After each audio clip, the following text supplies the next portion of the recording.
बिस्मिल्लाहिर्रहमानिर्रहीम। ये एक सवाल बहुत ही ज़्यादा जो है ना क्या नाम है मशहूर है। अक्सर लोग करते हैं, तकरीबन दिन में 10-15 साथी ये सवाल करते हैं मेरे से। तो मैंने सोचा कि इस पर एक वीडियो बना लेते हैं। सब्बिहिस्म रब्बिकल आला अल्लज़ी खलक़ फसव्वा। इसी तरह अशक़ा, अल्लज़ी, इस तरह के कलिमात कुरान में हैं। चूँकि इधर जो बात जो इंसान को परेशानी की लगती है वो ये है कि यहाँ पर आला के ऊपर सिर्फ ज़बर दिया हुआ है, खड़ा ज़बर नहीं है। तो इसमें लोग ये पूछते हैं कि इस पर वक्फ किस तरह करेंगे, हाँ, और ये जो है क्या नाम है खड़ा ज़बर क्यों नहीं है। ये दो सवालात बड़े आम होते हैं। तो सबसे पहली बात तो ये है कि यहाँ पर इज्तिमाए साकिनैन वाला कायदा है। इज्तिमाए साकिनैन की दो किस्में हैं। मैंने पढ़ाया भी था, असबाक में होंगे, लेकिन फिर आपको जो है क्या नाम है थोड़ा सा बता दूं ताकि ये आपको समझ में आ जाए। इज्तिमाए साकिनैन अला हद्दिही, इज्तिमाए साकिनैन अला हद्दिही, ये दाब्बतिन। इज्तिमाए साकिनैन अला हद्दिही कहते हैं कि दो साकिन जमा हो जाए एक कलमा में, दो साकिन जमा हो जाए एक कलमा में, पहला साकिन हर्फ मद्दा हो। पहला साकिन क्या हो? हर्फ मद्दा हो। अब देखें ये तशदीद वाला हर्फ है ना, तशदीद वाला हर्फ पहले साकिन होता है और अलिफ मद्दा भी साकिन है। तो दो साकिन जमा हो गए एक कलमे में। दो साकिन कहां पर जमा हुए? एक कलमे में। और पहला साकिन क्या है? हर्फ मद्दा है। हाज्जका, अतुहाज्जूनी वस्साफाती, ये सारे कलिमात। आल आना, ये कलिमात बात समझ में आ रही है ना। आल आना को आप देखें, हाँ, ये इज्तिमाए साकिनैन अला हद्दिही, यानी ये अलिफ मद्दा है कड़ा ज़बर, ये भी साकिन है, लाम भी साकिन है। दो साकिन एक कलमे में जमा हो गए और पहला साकिन हर्फ मद्दा है, इसको इज्तिमाए साकिनैन अला हद्दिही कहते हैं। बात समझ में आई? हाँ, इसका हुक्म यह है कि इस हर्फ मद्दा को बढ़ा कर पढ़ेंगे। क्या करेंगे? बढ़ा कर पढ़ेंगे। दाब्बतिन। बात समझ में आ रही? बात समझ में आया? दूसरा जो है ना इज्तिमाए साकिनैन अला गैरि हद्दी, इज्तिमाए साकिनैन अला गैरि हद्दी। इज्तिमाए साकिनैन अला गैरि हद्दी को आप देखें, उसकी चार सूरतें बनती है। कितनी सूरतें बनती हैं? चार सूरतें। पहला साकिन हर्फ मद्दा होगा, पहला साकिन क्या होगा? हर्फ मद्दा होगा। दो साकिन दो कलमों में जमा होंगे। कहां पर जमा होंगे? दो कलमों में। पहला साकिन हर्फ मद्दा होगा अकीमू, अकीमू अस्सलाता। अकीमू के अंदर ये वाव मद्दा है, अस्सलाता में ये सात पहले साकिन है। हाँ, ये इदगाम जो है ना क्या नाम है, इदगाम शमसी है। सात पहले साकिन है, वाव मद्दा है। ज़ाक़ अश-शजरता, ज़ाक़ अश-शजरता, सही है। इसी तरह फिल अर्ज़, फी अल अर्ज़ है ना असल में, हाँ, ये लाम साकिन है, ये या साकिन है, इधर ये अलिफ साकिन है, इधर ये शीन साकिन है, इधर वाव साकिन है, इधर सात साकिन है। यानी दो साकिन दो कलमों में इस तरह जमा। पहला साकिन क्या है? हर्फ मद्दा है। इधर वाव मद्दा, इधर अलिफ मद्दा, इधर या मद्दा।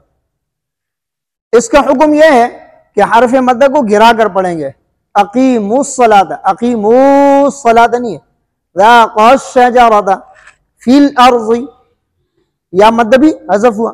ज़ाक़श-शजरता के अंदर अलिफ भी हज़फ हुआ। बात समझ में आ रही है? हाँ, ये वाला कायदा है। यहां पर असल में आला है ना, खड़ा ज़बर है।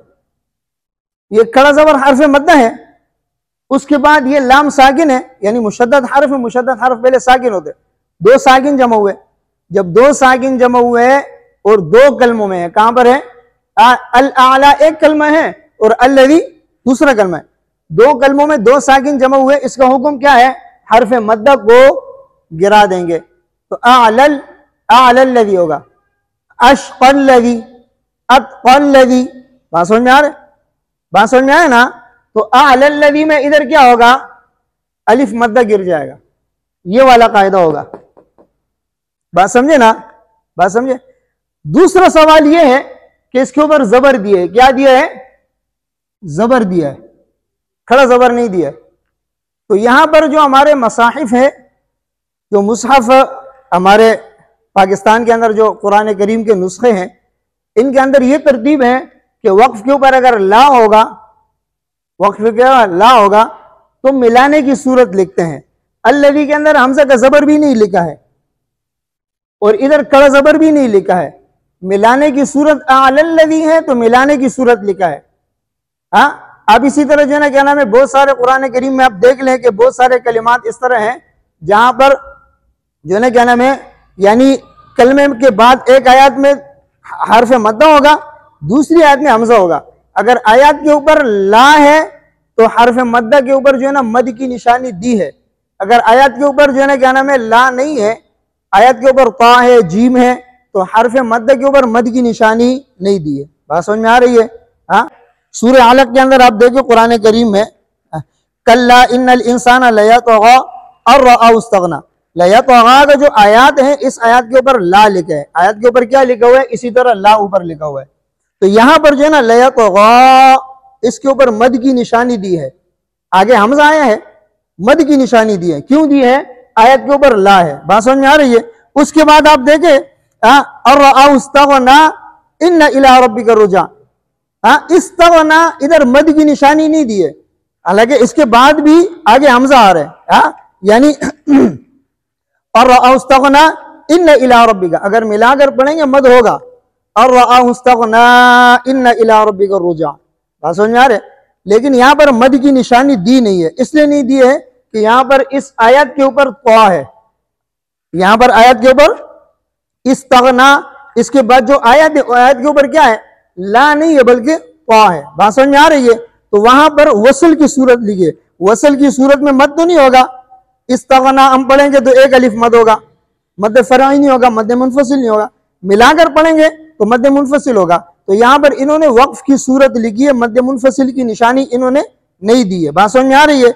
इसी तरह इन्ना इला रब्बिका रुजा अराइतल्लज़ी, यहां पर भी मद की निशानी नहीं दी है। इसलिए नहीं दी है कि यहां पर आयत के ऊपर ता है। इस तरह आप देखें आबदन इला सल्ला अराइता, यहां पर मद की निशानी नहीं दी है। इसलिए नहीं दी है कि यहां पर भी जो है क्या नाम है आयत के ऊपर ता है। आगे देखें इन कान अलल हुदा औ अमरा, यहां पर हुदा के ऊपर जो कड़ा जबर है इस पर मद की निशानी दी है, इसलिए कि इस पर जो है ना ला है। क्या है? आयत के ऊपर ला है, इसके बाद हमजा आया है। पहले भी हर्फ मद के बाद हमजा है, लेकिन वहां पर मद की निशानी नहीं दी है। इसलिए नहीं दी कि आयत के ऊपर ता है, और जहां पर आयत के ऊपर ला है तो मिलाने की सूरत लिखी है। मिलाने की सूरत में मद होगा ना तो मद की निशानी दी है। बात समझ में आ रही है कि नहीं आ रही है?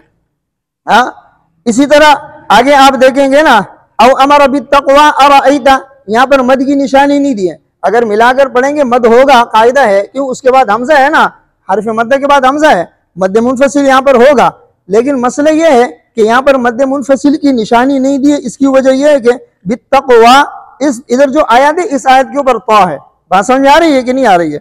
इसी तरह इन कज़्ज़ब व तवल्ला अलम यालम, यहां पर भी इन्होंने मद की निशानी नहीं दी है। उसकी वजह यह है कि आयत के ऊपर ता है। तो मतलब यह है इस बात का, इनके नजदीक मतलब जिस आयत के ऊपर ला होगा उस आयत में मिलाने की सूरत लिखी है। तो मिलाने की सूरत यहां पर अलल्लवी है, असल में यहां पर कड़ा जबर है, आला, असल में कड़ा जबर है, लेकिन मिलाने की सूरत क्या है?